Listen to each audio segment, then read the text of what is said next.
Now the next question arises whether it is a multi-member or single-member body.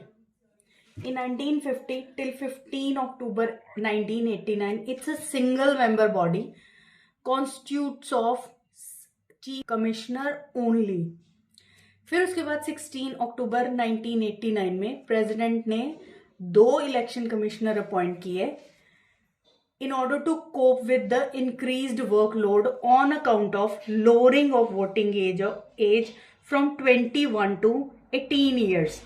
तो इसका मतलब ये है कि 61st अमेंडमेंट इन 1988 में ये जो हमारे वोटिंग राइट्स की एज है वो 21 से 18 ईयर हुई, जिसके वर्कलोड के कारण इनको 2 इलेक्शन कमिश्नर अपॉइंट करने पड़े, as a result of which it becomes a multi-member commission.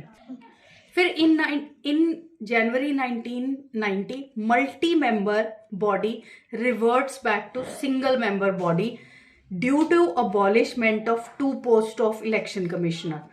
तो जनवरी 1990 में एबॉलिश कर दी इलेक्शन कमीशन की पोस्ट को, और फिर ये मल्टी मेंबर से सिंगल मेंबर बॉडी बन गई. फिर again in 1993 president appoints 2 more election commission. Since then till today it remains to be as multi member body.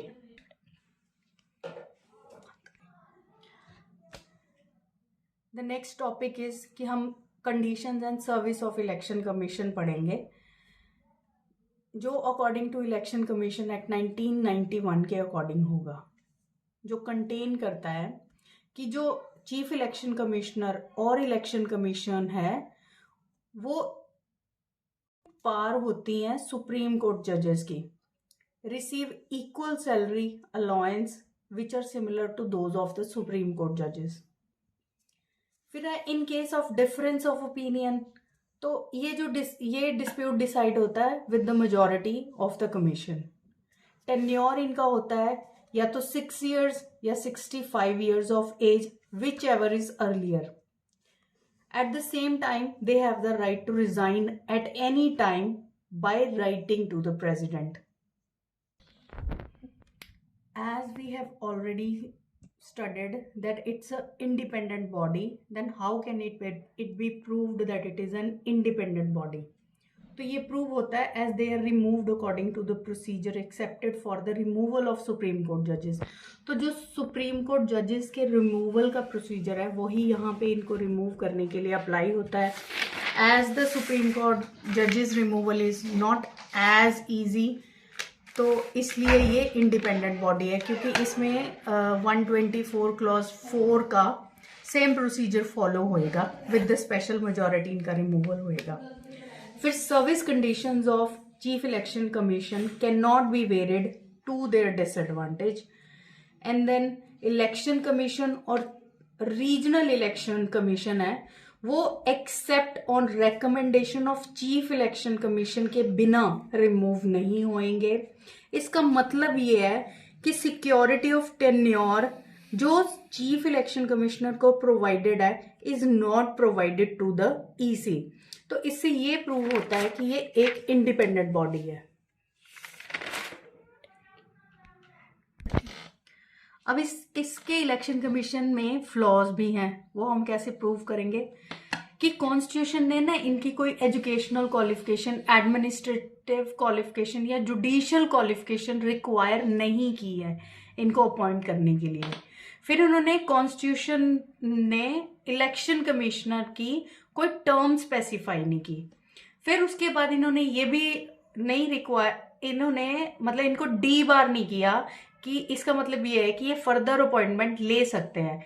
अगर ये once they are retired they can be appointed as any other officer. तो ये debar नहीं किया गया constitution ने. These are their flaws in the election commission. एक Anoop Barnwal versus union of India 2023 में केस आया था, जिसमें सुप्रीम कोर्ट ने ये डायरेक्शन, इनकी इंडिपेंडेंस और न्यूट्रलिटी को मेंटेन करने के लिए कुछ डायरेक्शन इशू की थी. डायरेक्शंस इन्होंने ये भी रिक्वायर किया था कि जब तक पार्लियामेंट कोई लॉ नहीं बनाती तो इसके अकॉर्डिंग ही इनकी इंडिपेंडेंस मेंटेन रहेगी। तो इन्होंने बोला था, इस केस में ये डिक्लेयर हुआ था, it declare that the appointment of the chief election commissioner and other election commissioner shall be made on the recommendation of three member committee के थ्रू इनकी अपॉइंटमेंट होगी, जिसमें prime minister leader of opposition होगा। अगर leader of opposition नहीं है तो leader of opposition of the numerical strength. फिर उसके बाद है चीफ जस्टिस ऑफ इंडिया। ये 3 मेंबर कमिटी होगी जो इनको अपॉइंट करेगी।